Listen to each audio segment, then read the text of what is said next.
Сәлем достар. Каналыма тіркеліп лайк басып қойыңыздар. Армандар орындалады.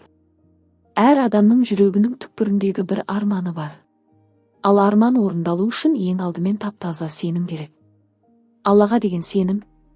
Сіз тек бір Алланың әмір еткен бұйрықтарын орындасаңыз болғаны. 100 000 айлық беріп отырған бастығыңыздың барлық талабын бұлжытпай орындайсыз ғой. Ал неге 18 000 ғаламды жаратқан Раббымыз бәтін кеңе бау керек болса да менен сұра деп тұрғанда қорқақтайсыз? Әлемнің кез келген атышулы байларының өмір тарихын қарап шығыңызшы. Барлығы да тақыр кедей болып барып көтерілген. Мүмкін емес нәрсе жоқ. Кедей болғаннан бай болған хайырлы емес пе? Бастысы табысыңыз адал болсын. Біреудің хақысын жемеңіз. Шындығында ақша деген энергетикамен келеді, яғни жақсы энергия арқылы шақыра аласыз. Байлық зонасына өту негізі оңай, бірақ адамдар өздері қиындатып қойған. Инстаграмдағы дайрекке келген хаттардың бәрі негативті. Шаршадым, бақытсызбын, өмір сүруге құлқым жоқ, армандарым жеткізер емес деп бәрі мұң шағады. Қарапайым мысал айтайыншы. Мысалы, бақшадағы жаңадан түйін салған алманы жұлып алып жесеңіз не болады? Аузыңызды аштады, ішіңізді өткізіп, мазаңызды қашырады. Солай ғой. Арман дегенде сол алма тәріздес. Оның өзінің қызатын, пісетін уақыты бар.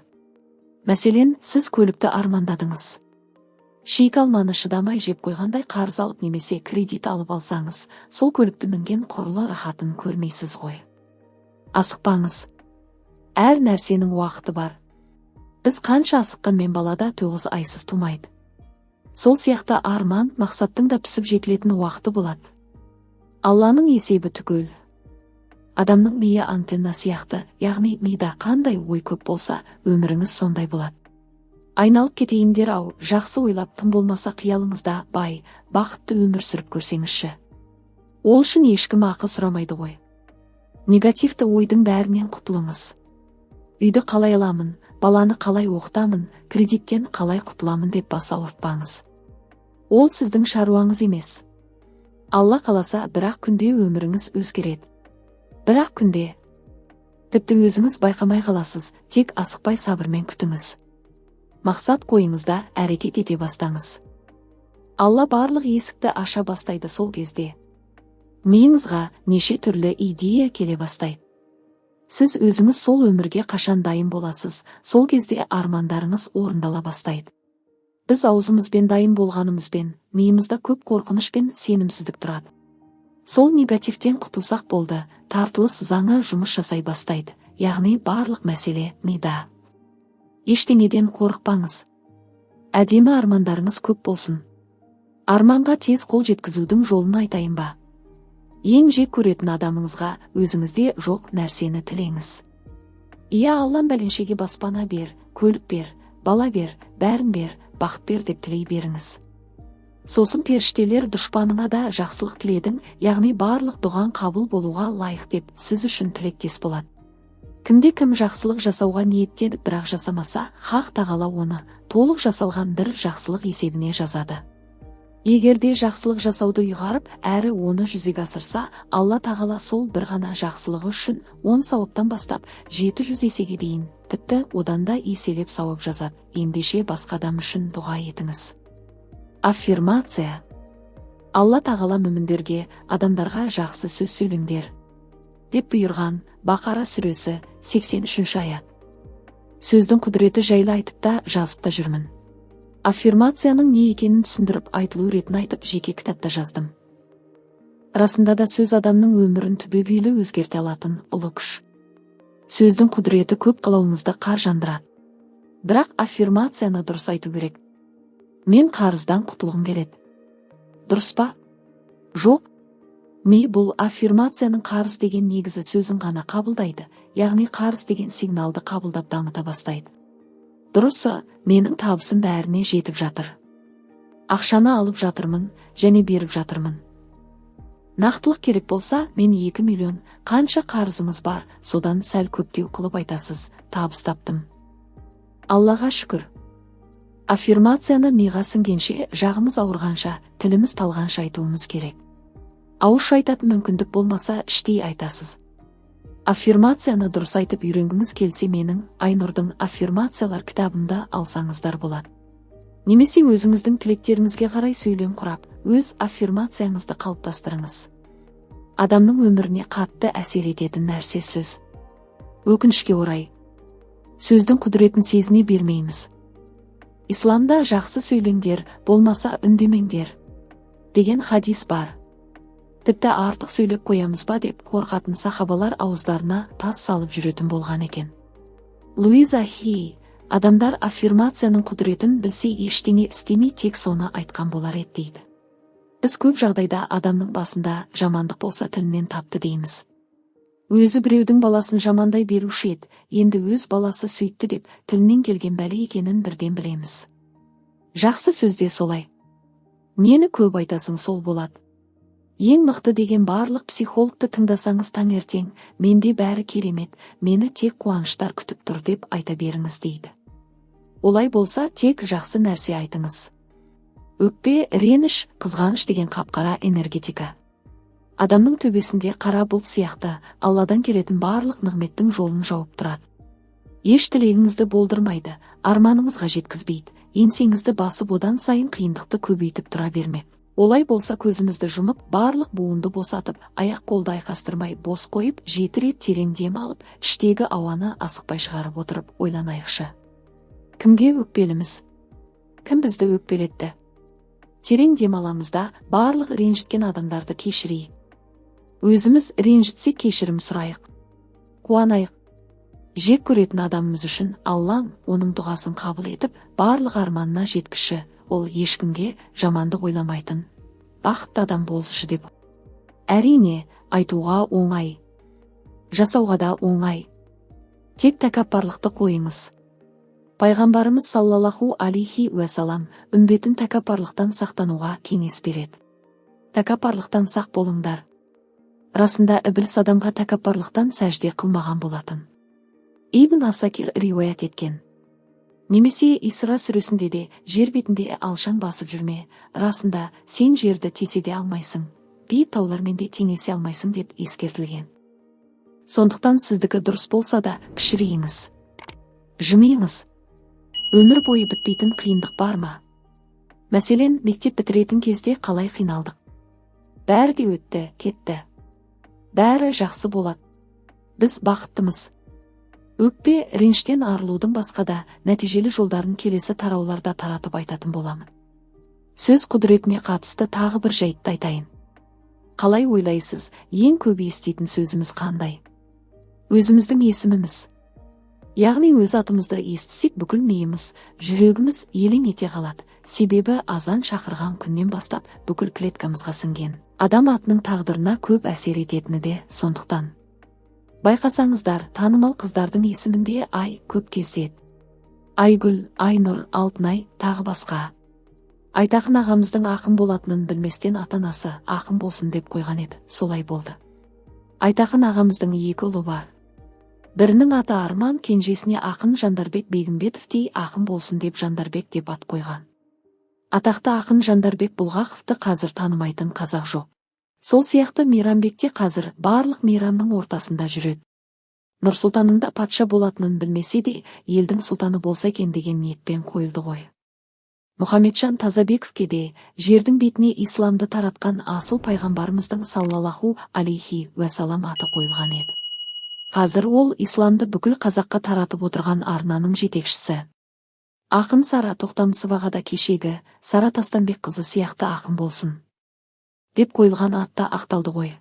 Майра апайымыздың есімін Уәлидің Майрасындай әнші болсын деп қойса, Роза апайымызға да Бағланова Розадай бұлбұл болсын деп ырымдаған. Жалпы қазақтың розалары шетінен әнші. Бәрінің басында атақты Роза Жаманова апамыз тұрғаны белгілі, яғни балаға ат қойғанда жеңіл-желпі қарамай, жақсылап мән берген дұрыс екен. Және ол есімді не үшін қойғаныңызды шегелеп айтып миына сіңіре бергеніңіз дұрыс. Энергиясы болмаса, адам сөйлемейді. Яғни энергияны қай жаққа салады, сол жақ дамиды. Ойында бәрі бизнес болса, бизнес дамиды. Ұрыс-керіске энергия бердіңіз бе, ол дамиды. Телефонға шұқшия бересіз бе, оған деген тәуелділік пайда болады. Ауруда ойлаған сайын дамиды. Ауру мазалап жүрме, ойыңызды бизнеске, демалысқа жұмсаңыз, өйтпегенде аурудың энергетикасы дамиды. Әлгінде айтқан, зона комфортаға кіріп кетеді. Ақшаны ойласаңыз, энергияңыз осы жерде тұр, әрине көбейеді. Енді ойлаңыз, сіздің энергияларыңыз қайда кетіп жатыр. Сондықтан жақсы сөз сөйлеңіз, энергияңызда жақсы жаққа құйылады. Аффирмация айту арқылы арманыңызды орындай аласыз. Бір тілегіңізге қатысты аффирмацияны қалай айту ретін түсіндіре кетейін. Мәселен, баспаналы болғыңыз келді делік. Менің көп қонақ күтетіндей зәулім үйім бар, Алла тағала маған күн сайын бітпейтін несібе беріп жатыр. Күнде таңертең ояна салысымен және кешке 10 реттен осы сөзді айтыңыз. Шамамен 2 аптадай уақыт өткенде сіздің аузыңыз осы сөздерді автоматты түрде айтатын болады. Ауыз өздігімен айта беретін кезге жеткенде миыңыз осы сөзге сене бастайды. Ал ми сенді деген сөз, тартылыс заңы жұмыс істейді деген сөз. Көп ұзамай-ақ зәулім үйдің иесі болып шыға келесіз. Ертегі сияқты деп сенбесеңіз, өзіңіз біліңіз, бірақ 100% жұмыс жасайды. Алла тағала бәтеңкеге бау сұрасаңдар да беремін дейді екен. Тек өзіміз сенбейміз, күмәнданамыз. Жүрегіміз қалағанмен миымыз сенбей тұрады. Сол үшін түп санаңызды тазалап алыңыз да алға ұмтылыңыз. Мәселен, Түркістан облысының алыс бір ауылында отырған келіншек, менің Нұрсұлтан қаласындағы қос қабатты үйімнің иесі боламын деп ойлады ма? Жоқ, бірақ ол аффирмация айтты, менің сабақтарымды тыңдап жүрген. Ол тіпті 5 баласымен пәтер жалдап тұрса да, үйде емес, қажылыққа жолдаманы ұтып алғысы келгенін айтты. Бибінұр Тапаеваға хабарласып, сүйінші, сіз пентхаус ұттыңыз десек, мен негізі қажылықтың жолдамасын ұтып алғым келіп еді дейді. Сөйтсе ол кісі пентхаустың не екенінде ұқпаған. Қараңыз, Бибінұр сол кезде менің 28 күндік ораза ұстау марафоныма қатысып жүр екен. Онда аффирмация айту, садақа беру сынды бірқатар тапсырмалар бар еді. Бұл туралы осы кітапта бөлек тараумен жазамын. Айтпағым, Бибінұр марафонның тапсырмаларын мұқият орындап жүрген. Айнұрдың мотивациялары кітабын күйеуіне айтпай, сатып алып оқыған. Оқып қана қоймаған, орындау керек тапсырмаларды орындаған. Ол сенген тапсырмаларды мұқият орындады. Нәтиже, әне. Аяқасты баспаналы болу деген шын мәнінде аяқасты бұйыра салмайды. Ол сіздің Алладан тілеген тілегіңіз, дұғаңыз, басқаға жасаған жақсылығыңыз, берген садақаңыздың, сөйлеген сөзіңіздің нәтижесі. Мен таң атқаннан кеш батқанша жұмыс істеуіңізді нәтиже демедім. Әрине, жалқау болмау керек. Бірақ жанкешті жұмыстың нәтижесі ғана адамның арманын орындайды деп айта алмаймын. Бұл туралы онлайн дәрістерімде үнемі айтып та жүрмін. Енді қажеттеріңізге жарайтын бірнеше аффирмацияны жаза кетейін. Алла мені шексіз сүйеді және бар жағдайымды жасап қойған. Мен ең жолы болғыш, ең бақытты, ең сүйікті әйелмін. Менің отбасым өте бақытты, тату тәтті өмір сүріп жатырмын. Мен дені сау баланы дүниеге әкелдім. Менің табысым бәріне жетеді, баймын әрі бақыттымын. Менің балаларым жетістіктермен қуантуда, мен бақытты анамын. Менің денсаулығым күннен күнге жақсарып келеді, күш-қуатым өте жақсы. Аллаға шүкір. Күліп жүріңіз. Күліп жүру сүннет. Сүннет дегеніміз Мұхаммед саллаллаху алейхи уәсалам пайғамбарымыздың жасаған амалы. Күліп жүріңіздер, барлық қиындық өткінші. Қандай қиындықты да сабырмен, көтеріңкі көңіл күймен жеңіп кетуге болады. Оған еш күмәндарыңыз болмасын. Адам баласына ең қиыны не екенін айтайын ба? Адамның бәрін сол қалпында қабылдау. Біз бәрін өзгерткіміз келеді. Енеміз мейірімді болса, күйеуіміз романтик болса, баламыз тіл алғыш болса, достарымыз ақ көңіл болса деп кете береді. Ал өзіміз өзгергіміз келмейді. Бар қателік осы жерден басталады. Ешкімді өзгертпей-ақ сол қалпында қабылдап үйреніңізші. Өзіңіз маңайыңызға шуақ шашып тек жақсылық тілей беріңіз, болды. Әлеміңіз жайнап сала береді. 10-15 күн ешкіммен ұрыспай, ренжіспей жымиып репетиция жасап көріңізші. Позитивті толқынға қалай түсіп кеткеніңізді байқамай қаласыз. Ал позитивті толқынға түскен адамнан проблема қаша бастайды. Сөз өз өміріңізді қай арнаға бұрам десеңіз де өзіңіз білесіз. Ғажайып таяқша өз қолыңызда тұр. Гелатология деген күлкіні зерттейтін ғылым бар. Сол ғылымның негізін салушылар күлкінің адам өміріне айтарлықтай ықпал ететінін айтады. Тіпті күлкісіне қарап, адамның мінезін, ішкі жан дүниесін шамалауға болады екен. Қалың көпшіліктің арасында тұрсыз. Дәл сол сәтте сізге кім жымиып қараса, міндетті түрде сізде жымиясыз. Солай ғой. Қабағын түйіп ашулы тұрған адамға жоламауға, қарамауға тырысасыз. Туыстардың арасында, немесе достардың арасында ашуланшақ біреу бар делік. Оны жақтырмайсыз, жолағыңыз келмейді. Сөзіңіз дұрыс болса да үндемейсіз, бәлесінен аулақ деп не айтса да келісе саласыз. Кез келген кештің шырқын бұзатын бәлеқор танысыңыз болса тіпті жаман. Шақырсаң лаңдатып кетеді, шақырмасаң бәлеге қаласың. Қай кезде де тек жамандық шақырып сөйлейтінде адамдар болады. Өстіп жүріп ауырасың, бір күні суық тиіп тұрмай қаласың, жұмыстан шығарып жібереді деген сияқты негатив шақырады да жүреді. Ондайлар кездессе аузын ашпаса екен деп тұрасың. Инстада отырып алып та тек кінәрат іздеп, негатив қана жазатын адамдар бар. Олардың сосын көздерде өткір келеді. Көйлегіңнің етегі кір екен ғой, фотошоппен әдемі боп тұр, 5 тонна бояу, аяғың қисық, құлағың дәу. Қанша керемет сурет салсаң да шұқылап отырып табады. Ештеңе жақпайды. Көйлек салсаң мақтаншақсың, тамақ салсаң надансың, көлік салсаң қаңғыбассың, қысқа кисең ұятсызсың, ұзын кисең сөзге қаласың. Жап-жақсы пікірлер оқып мәз боп келіп жатасың да, көңілің құлазып сала береді. Айдаладағы танымайтын адамға көңілің бірден суып кетеді. Оларды жек көресің, энергиясы сізге ауыр. Керісінше үнемі тілеулес болып жүретін адамдар бар, жазбай қалса істейсің. Сын айтса да кешіріңізші деп мың рет кешірім сұрап алып айтады. Ондай адамдар жазған әрбір әріптен мейірім бұрқырап тұрады. Танымасаң да жақсы көресің. Достардың арасында да сондай мейірімділері болады. Жаның қиналса соны іздейсің. Оны сағынасың. Ол бәріне сүйкімді. Тек қуаныш сыйлайтын көңілді таныстар болады. Олармен араласқың келеді, іздейсің. Саған тілеулес болып жүретін жанашырларың болады, оларға сенесің. Сені жақсы көретін адамды қалай жек көруге болады, әрине сенде оны жақсы көресің. Жақсы адамдар өздеріне магнит сияқты тартып тұрады. Жақсы энергия дегеніміз осы. Жан-жағына тек жақсы энергия тарататын жақсы адамдардың қатарынан болайық. Жымиып жүріңіз, сонда бәріне сүйкімдісіз. Жақсы көңіл күйдің сізге келетін кірістің, ақшаның, жақсы жаңалықтардың шақырушысы екенін айттым. Тағы да айтайын. Әрине, эмоцияны басқаруға қатысты алдағы тарауларда да кеңірек айтатын боламын. Бірақ реті келгенде қысқаша айта кетсем. Егер сіздің көңіл күйіңіз түсіп тұрса, қанша жерден жанталасып жұмыс істесеңіз де, ақшаңыз көбеймейді. Өйткені ақшаның жолын қатулы қабағыңыз кес-кестеп тұрады. Бұл 100% көзім жеткен жағдай. Ендеше күліп жүріңіз, соншалықты қиын емес қой. Қиын десеңіз, арнайы техникасында айтайын.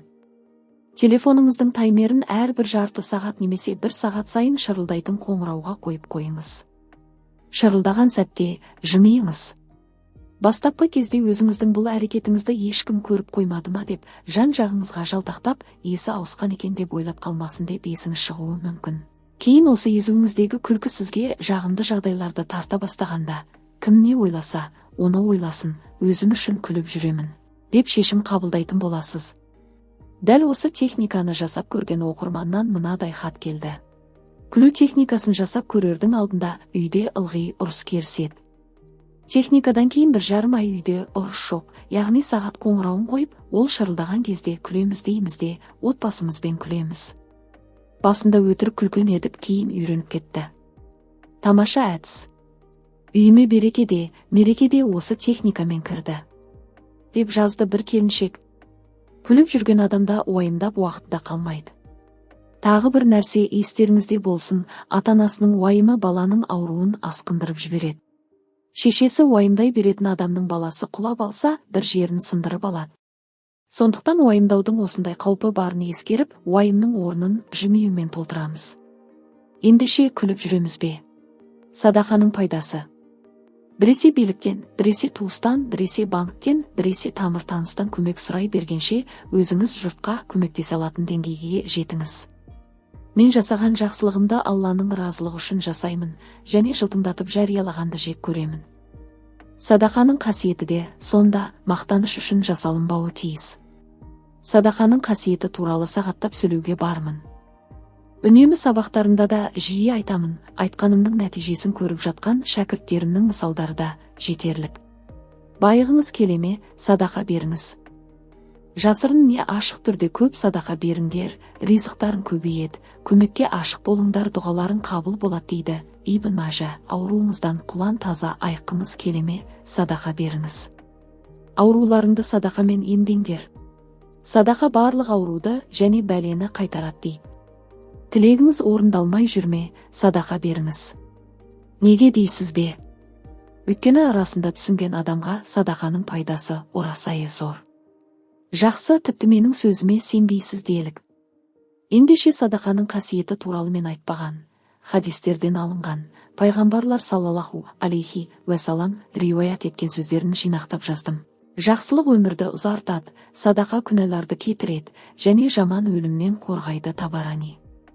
Садақа берген адамның ризығы көбейеді, және дұғасы қабыл болады. Ибн Мажа. Садақа беруге кедергі болған адамға лағнет болсын. Исфахани. Садақа қабір азабынан қорғайды. Қияметте қамқорлығына алады. Байхақи. Садақа мен қиыншылықтардың алдын алыңдар. Судың отты сөндіргендей садақада күнәларды жояды. Уаллахи, садақа берумен мал азаймайды. Олай болса садақа беріңдер. Садақа дүние мүлікті көбейтеді. Олай болса садақа беріңдер. Садақа 70 түрлі бәленің алдын алады. Бұлардың ең жеңілі алапем ауруы. Садақа шайтанның белін сындырады. Жасырын берілген садақа Алланың ашуын сөндіреді. Алла разылығы үшін садақа берген адамға қияметте Аллаху тағала: «Ей құлым, сен менің разылығымды көздедің, мен сені масқара етпеймін, және денеңді жаһаннамға харам етемін. Қане жаннатқа қалаған есігіңнен кір» деп бұйырады. Аз да болса садақа беріңдер. Ақшасын сақтап бермеген адамның Аллаху тағала ихсан кеседі, яғни мейірім үзеді. Ризығының көп болуын қалаған адам садақа берсін. Садақа беріп ризықтарыңды көбейтіңдер. Садақа мал мүлікті көбейтеді. Садақа беруге асығыңдар, өйткені бәле садақадан асып өте алмайды. Садақа беріңдер. Өйткені садақа жаһаннамнан құтылуларыңа себеп болады. Бір дана құрмада болса садақа ретінде беріңдер, өйткені кені ол азда болса аштықты кетіреді, және судың отты сөндіргені секілді күнәларды жояды. Садақа нәпіл ораза тұтудан да құнды. Сауабын мұсылман әке-шешесіне бағыштап берілген садақаның сауабы оларға да барады, өз сауабынан да еш нәрсе азаймайды. Садақа ретінде берілген бір үзім нан Аллаху тағаланың алдында Ухуд тауындай үлкейеді. Оқыдыңыз, қайтара оқыңыз. Түсініп әр сөйлемге тереңдеп ойлап оқыңыз. Осыншама оразан зор пайдасын біле тұра, енді садақа беру қатысты пікіріңізді өзгерте алдым деп ойлаймын. Себебі бір басыңызда өзіңізден үлкен мәселелерді үйіп алып жүргенше садақа беріп, жоқ қылып жіберген әлдеқайда абзалырақ емес пе? Ендеше мәселеңіздің шешіліп қиындықтан құтылып, тығырықтан шығатын жолды біле тұрып, әрекетсіз отыруға болмас. Расында садақаның берген адам үшін пайдасы мен сауабы мол. Садақа жоғарыда айтылған қаншама қасиетінен өзге, сол садақа берушінің мейірімін оятып, жүрегін тазалайды. Ал ақыретте сауапты амал жасау мүмкін болмаған сәтте берген садақасының сауабы тым жоғары екен. Мен үнемі айтып жүрмін, Алла тағала берген садақаңды 10 еселеп қайтарамын деген екен. Қалтасындағы соңғы 500 теңгесін беріп еселеп алғандар бар. Әрине, мен Құдаймен есеппен байланыс орнат демеймін. Бірақ бастапқыда осындай есебі бар адамның да жүрегі әр адамға жақсылық жасаған сайын жұмсара бастайды. Жүрекке мейірім орнағанда адамның өзі садақа бермей жүре алмайды. Менің ислам мен өзім оқып жүрген техникаларыма жүгіне отырып жасаған авторлық 28 күндік ораза марафонымда күн сайын садақа беру талабы міндеттелген. Садақа деген тек қана қаржылай көмек көрсету деген сөз емес. Садақаны сөзбен де, біліммен де беруге болады, яғни білгеніңізді тегін үйретіңіз. Өзіңіз кимейтін киіміңізді беріңіз. Тәтті тамақ пісіріп көршіңізге ұсыныңыз. Жақсы сөз арнап дүкендегі сатушыны қуантыңыз. Біліңіз, садақа беру үшін бай болу, ауқатты болу міндетті емес. Ол сіздің көңіліңіздің байлығы, ниетіңіздің түзулігі. Ендеше садақа беріп, өзіңізді сан бәледен сақтаңыз. Ырзығыңызды көбейтіңіз. Бай болғыңыз келсе. Біз кейде мұқтаж адамдар қарыз сұрап келсе бере ала ма, бере алмай ма деп қараймыз. Қазіргі тілмен айтсақ, бұл бизнес. Туыстарымыз көмек сұраса, өзінің аяқ қолы бар, мен сияқты ол да жұмыс істеп тапсын деп көкірегімізді кереміз. Бірақ кейде бүкіл әулетіңіздің несібесін сізге беруі мүмкін. Ал біз келіп міндетсейміз. Маңдай термен тапқан ақшам дейміз. Алланың арқасында екенін оп-оңай ұмыта саламыз. Жұмысты бастаған кезде Алла тағала мені қолдаса екен дейміз. Алла сұрағаныңызды бергенде, сізден көмек сұраған адамға неге сіз жәрдемдесе алмайсыз? Мұқтаж адамнан аяп қалған ақшамызды осы қайтара алады деген адам келіп сұраса, бере қоямыз. Осы әділеттілікке жатама, қалай ойлайсыз? Егер мүмкіндігіміз жетіп тұрса, қарыз беруде сауапты іс. Аллаға қарзы хасан, яғни өсімсіз және үстемсіз түрінде қарыз беретін кім бар? Міне соған Алла оның сыйын есе-есесімен береді делінген Хадид сүресінің 11 аятында. Пайғамбарымыз саллаллаху алейхи уәсәләм, бір мұсылман кісі басқа бір мұсылманға 2 рет қарыз берсе, садақа берген сияқты сауап табады, немесе садақа берген адамға 10 сауап, ал қарыз берген адамға 18 сауап деген. Ендеше сол сауапты ісімізді неге мұқтаж жандарға, әсіресе жақындарымызға жасамасқа? Ал садақада қайыр барын білеміз. Туысқандарымызға қарыз бермейміз, сосын оны Алла алып қояды. 2 күннің бірінде алданып қалдық деп әлеуметтік желіде көмек сұрап жазатындар секілді. Ол ақша пирамидаға немесе басқаға салынып, жақыныңыздан аянып қалған қаражатыңыздың жоқ болып кетуде. Кейде біреуге берген қарызыңыз қайтпайды. Содан не үшін мен мынадай сынаққа тап болдым? Мен неге бұлай шырылдап тұрмын? Мен ұрламадым, адалынан таптым ғой дейсіз. Бірақ тереңірек ойлансаңыз, бұл сауалдың жауабын тек өзіңіз табасыз, білесіз. Менен бір құрбым қарыз алған. Қомақты сома. 5 жыл қайтара алмады. Меккеге барғанда сол құрбым үшін дұға еттім.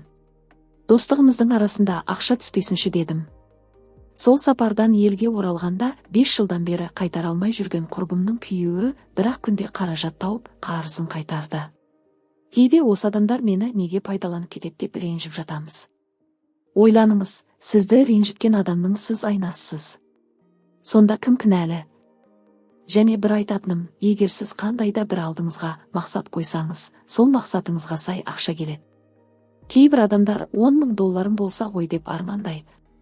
Ал ол қаражатқа не істейсің деп сұрасаңыз, білмейді. Күмілжіп жауап бере алмайды, яғни мақсаты жоқ.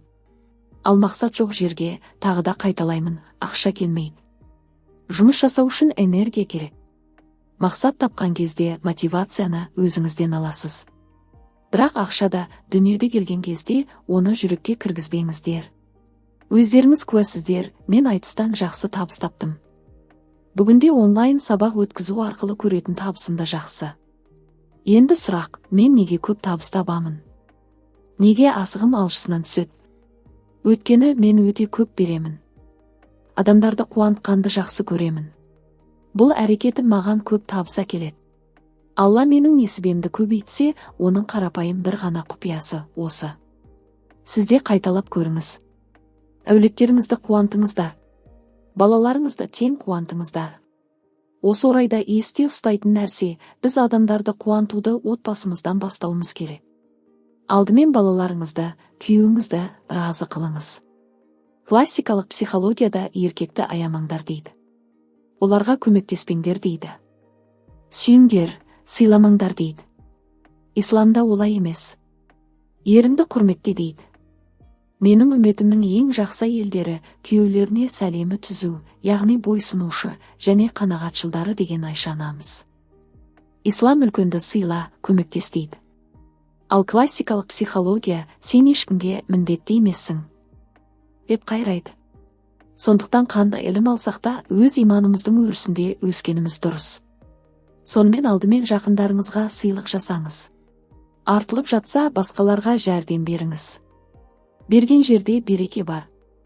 Байлық деген нәрсе бір күнде келе салмайды. Алдымен ойға келеді, сосын бойыңызға келеді. Психологияда қайыршылық психологиясы деген ұғым бар. Ақшаның келуі үшін осы қайыршылық психологиясынан құтылу керек. Ол дегеніңіз үйдегі ескі құсқыдан құтылуымыз керек. 40 жылғы заттардан арылмай жаңа дүние келмейді. Ұзақ жылғы жиһаздарда тұрып қалған энергия болады. Ол энергия жаңа ақша энергиясына орын босатпаса, байлық қайдан келсін? Кедейлік психологиясындағы адамдарды қазір бірден танимын. Олар ең бірінші әңгімесін светті өшір, кеше светке удай ақша төледік деп бастайды. Ал шын мәнінде жарық энергияны көп үнемдейтін адамдар оған нақты қанша төлейтінін білмейді екен. Кез келген магазиннен шыққан кезде ақшаның түк құны жоқ екен дейтіндер де осы психологиядағы адамдар. Өйткені ақша кеткен сайын өзін кедейленіп бара жатырмы деп ойлайды. Өткенде ғана аяқ киім алған едік қой деп ақшаны есептей беруде кедейліктен қорқудың нәтижесі. Ақшаны жұмсаған кезде уау деп қуанасыз ғой, тура солай қуану керек. Мына көйлекті алайын ба, алмайын ба, басқа базарда арзан шығар. Кедейлік зонасының басты себептерінің бірі осы. Алғысы кеп тұр, бірақ қолындағы ақшаны жұмсауға қиналады. Біліп қойыңыз, ақша қиналып шыққан кезде қиналып келеді. Ақшаның берекесі жоқ дейтініміз сол. Ақшаны алдың ба, рахаттанып беріңіз. Нақтырақ айтар болсам, ақшаны берген кезде жеңіл беріңіздер. Рахаттанып беріңіздер. Әкім десе ой оңбаған жемқор, бүкіл ауылдың ақысын, ақшасын жеп қойған деп күстаналап шығатынымыздай, адамдарды байлығына, қызметіне бола жек көру, ғайбаттау, қабылдамау дұрыс емес. Олай десек, біздің түп санамыз байлықты жек көріп тұр деп ойлайды. Сыйласақ болды, ақша үшін жүрген жоқпын дейміз. Тіпті мәселе ақшада емес қой деп шығамыз. Жоқ, әлбетте, мәселе ақшада. Тек қайталап айтамын, ақшаны да, дүниені де жүрекке түсіріп алмасаңыз болғаны. Дүние жүрекке кірген кезде иман әлсіреп кетеді. Дүниені алақанда ғана ұстаңыздар, рухани дүние толтыратын жерге дүниелік кіргізбеңіздер. Төмендегі әңгімені тәмсіл етейік. Пайғамбарымыз саллаллаху алейхи уәсәләм бір хадисінде дүниеде 4 түрлі адамдар болады. Бірінші, білімі де, байлығы да бар. Ол біліміне амал қылады, байлығына садақа береді, туысқандармен жақсы қарым-қатынаста болады. Бұл адамдардың ең жақсысы. Екінші, білімі бар, бірақ байлығы жоқ. Ол білімді болғандықтан, егер менің байлығым болғанда, жақсы істерге жұмсайтын едім деп ниет қылады. Жақсы ниетімен бірінші адам жеткен дәрежеге жетеді. Үшінші, байлығы бар, бірақ білімі жоқ. Білімсіздіктің кесірінен малын тура емес жолға жұмсайды. Туғандарына қайыр садақа қылмайды. Зекет бермейді. Бұл ең төменгі дәрежедегі адам. Төртінші, байлығы да, білімі де жоқ. Білімсіздіктің кесірінен менің байлығым болғанда, анау адам сияқты жаман жолдарға жұмсайтын едім деп ниет қылады. Бұл адам жаман ниетіменен төменгі дәрежедегі адамға ұқсап қалады. Осы адамдар тобының алғашқысынан болайық. Өмірде ең оңай тағдырға өкпелеп, өкіметке ренжіп диванда жата беру. Мақсат қояйын десе ақша жоқ, таныс жоқ, жұмыс жоқ. Мен өзім ақша табу үшін азаннан кешке дейін жұмыс істеу керек дегенмен келіспеймін. Азаннан кешке дейін қиналып құрылыста, белі қайысып шахтада, мал бағып далада жүргендердің барлығының миллионер боп кеткенін көрмедім. Біз қолымыздан келмейтін іске уайымдаймыз. Уақыт кетіреміз. Оны қалайда шешуге ұмтыламыз. Қолыңнан келмей ме, демек бұл сенің проблемаң емес. Ендеше неге бос әуреге салынамыз? Мәселен, менің бала кезімде қасымда әкем болған жоқ. Сондықтан ер азаматпен тіл табысу дегенді білмедім. Бір түскен орға қайта-қайта түсе бердім. Егер ол кезде қазіргі психологиялық білімім болғанда, сол орды айналып өтер едім. Тіпті мүлде түспесте едім. Жылауық едім, есікті бекітіп алып жылайтынмын. Неге? Қазір ойласам мені жылататындар көп болыпты. Тағы да сол, бүгінгі білгенімді сол кезде білсем жылауық болмас едім. Жалпы, үйге келетін кіріс көбейсін десеңіз, шаңырағыңыздың энергетикасын бұзбаңыз. Алла сабырлыларды жақсы көреді. Бір күнгі ұрыс 40 күнгі берекені алады. Мұндай әрекет арқылы өзімізге келе жатқан потокты жеп қойып жатырмыз. Поток ақша ағыны, аузыңыздан шыққан кез келген тілегіңіздің жылдам орындалуына мүмкіндік беретін ол. Әрине, Алланың қалауымен. Әдетте адамдар дүниеден, байлықтан күдер үзгені соншалықты үйінен шыққысы келмейді. Диваннан тұруға ерініп тұрамыз. Ой танысып жоқ, қайда барамын? Білім жоқ. Сылтау көп. Ал ақша кімге келеді? Ақша сабырлыларға келеді. Тек қана сабырлы болу жеткіліксіз. Мәселен, денсаулықта бар адамда бірдей емес. Байлардың да денсаулығы сыр береді. Статистикаға қарасақ, байларға қарағанда кедейлер көп жұмыс істейді. Ақша еңбек елмейді. Ауқатты адамдар жанкешті жұмыс жасамайды. Ал күні-түні жұмыс істейтіндердің ақшасы көп пе? Жоқ, ақша білімге келе ме? Жоқ, нашар оқыған кластастарыңызды еске түсіріңіз. Жақсы оқығандары мықты ма? Ең жақсы оқыған кластастарымыз миллионер болып жүрме? Бәрі емес. Олар жақсы оқимын, бір жерді тесіп шығамын деп сенімді жүре берген. Ал ақша идеясы бар, алдында нақты мақсаты бар адамға келеді. Мақсаты жоқ адамға 10 000 доллар берсе, тауысып қойып қайтадан жоқ деп отырады. Ендеше сол идеяны қайдан аламыз? Өз миымыздан аламыз. Ешқандай коуч, әулие, әмбие сіздің нені жақсы көретініңізді, қандай қабілетіңіздің барын білмейді. Сізге идея бермейді. Ас үйден шықпайтын қыздар бар, ендеше сізге осы ісіңіз ұнайды, өздеріңізді дамытыңыздар. Даяр бешбармақ жасайтын қыздар бар. Кәдімгі нанды елеп, жайып қатырып арасына қағаз салып сатады. Дүкендерде сатылатын басқа дайын жаймалар сияқты қап-қатты емес, жұп-жұмсақ. Сондай-ақ лагманды да созып қатырып қояды, яғни олар өз сүйген ісін бизнеске айналдырып отыр. Киім тігуді жақсы көресіз бе? Ендеше, рахаттана отырып қиялыңызды дамытыңыз. Мен бүкіл ауылды халатпен қамтамасыз етіп отырмын деңіз. Дәрігерсіз бе? Медбикелерді жинап алыңыз. Жұмыс істеңіздер. Сабақ жақсы берсеңіз, репетиторлыққа кірісіңіз. Мархабат. Идеясы бар адамға ақша келеді. Үйдің энергетикасын бұзбаңыздар. Жатын бөлмеде де, ас үйде де ұрсыспаңыздар. Ас үйде тамақтың иісі сезілуі тиіс. Сіз сабырлы болған кезде, сізден тарайтын жылулықты ешкім бере алмайды. Жылы жерден еркектер кетпейді. Бір құрбым бар, жолдасымен ұрсатын болса, шық далаға дейді екен. Өйткені үйдің энергетикасын бұзғысы келмейді. Ұрсысу блок, яғни сізге ақша келе жатама, жолы байланып қалады. Көп қазақтың табысы 60-70 мың теңге шамасында.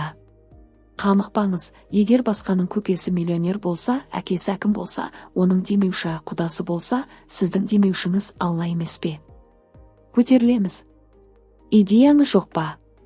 Ендеше не істейміз? Деген сұрақты шығарған ми жауабында біледі емес пе? Бұған дейінгі өміріңіз маңызды емес. Идея ойлап табыңыз. Бір жігіт болған, түкке құлқым жоқ дейді. Ойын ойнап отырады екен. Ол жігіттің келіншегі менде жұмыс істеген. Қазір компьютерлік клубы бар.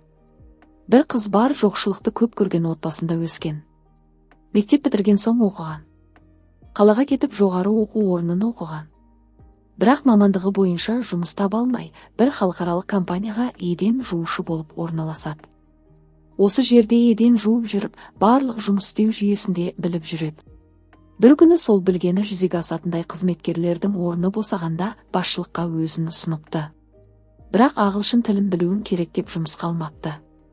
Содан ол Англияға көшіп кеткен таныстарын тауып алады да, оларға тегін жұмыс істейтінін, тек тіл үйренгісі келетінін айтады. Осылайша сол таныстарының балаларын мектепке тасып жүріп, 6 айда ағылшын тілінде сайрап шығады. Еден жуып жүрген кездегі бастығы қазір сол қыздың қол астында жұмыс істейді. Ал ол компанияда бүгінде 500-ге жуық адам жұмыс істейді екен. Қайталаудан жалықпаймын, байлық мақсат қоя білетін адамға келеді. Мақсат болса ақша өзі келеді. Сеніңіздерші маған.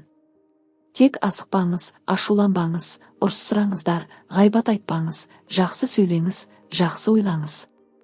Болды. Сонда бақытта, байлықта сіздің босағаңызда байланады.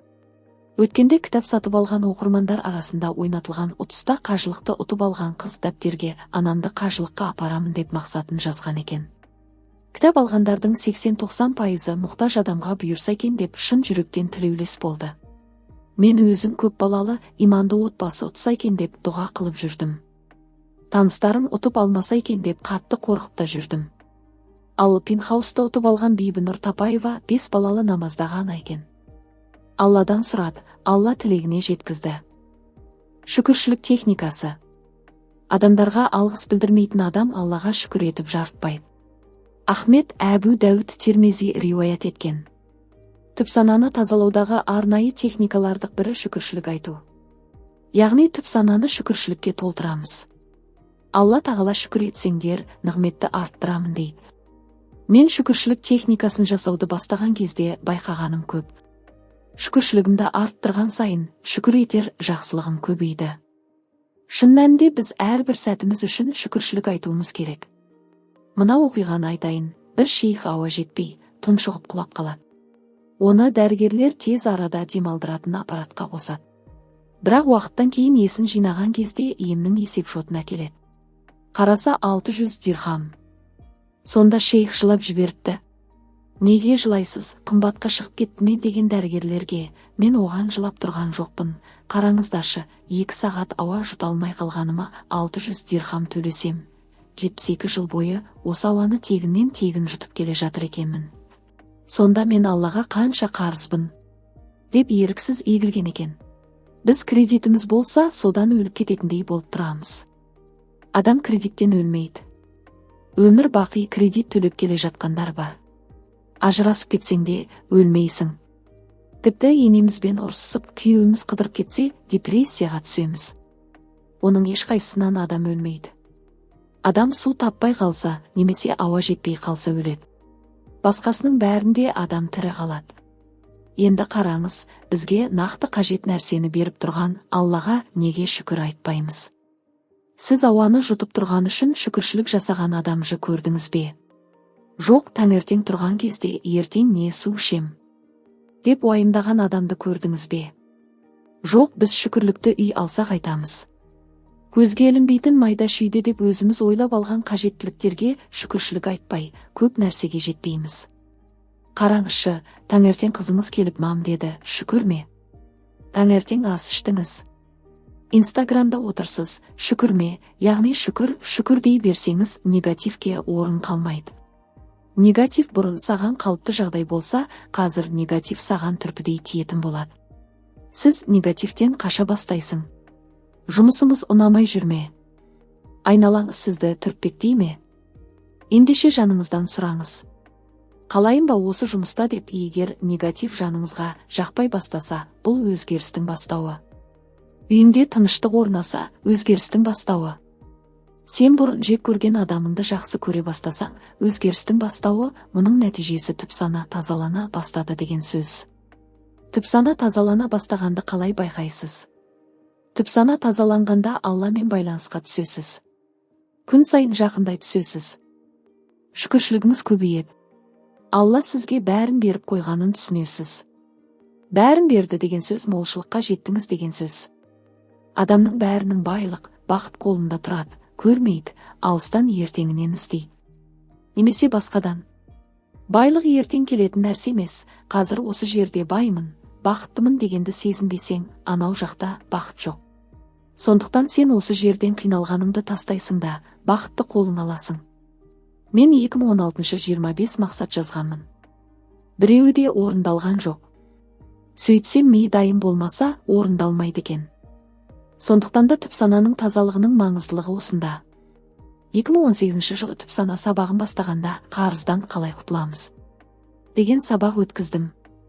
Сол сабаққа қатысқан бір қыз 2019 жылы банктегі несиемді түгел жауып тастадым деп жазған едім. Бүгін президент Қасым-Жомарт Тоқаевтың бұйрығымен несием кешірілді деп хат жазыпты.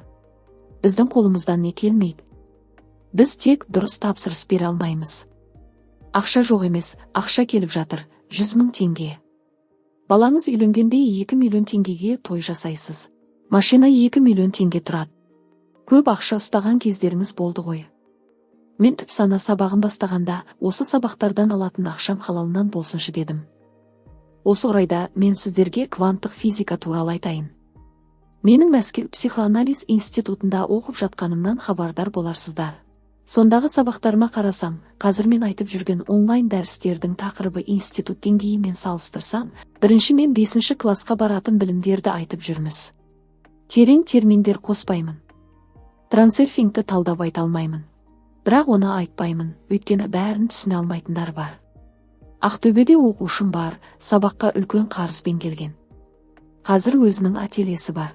Хан қызы брендінің аймақтарда дүкендері ашылып жатыр. Оның сол жақтағы жетекшілері сіздің сабағыңызды тыңдадық деді. Ендеше армандарыңызды ауылдан шығарыңыздар. Қорықпай армандаңыздар. Бәлкім, менің жеткен жетістігім басқа адамға жетістік болмауы мүмкін. Сонда да айтайын. Мен психология арқылы нені түсіндім? Менің бүкіл өмірім халықтың көз алдында келіп жатқан адаммын ғой.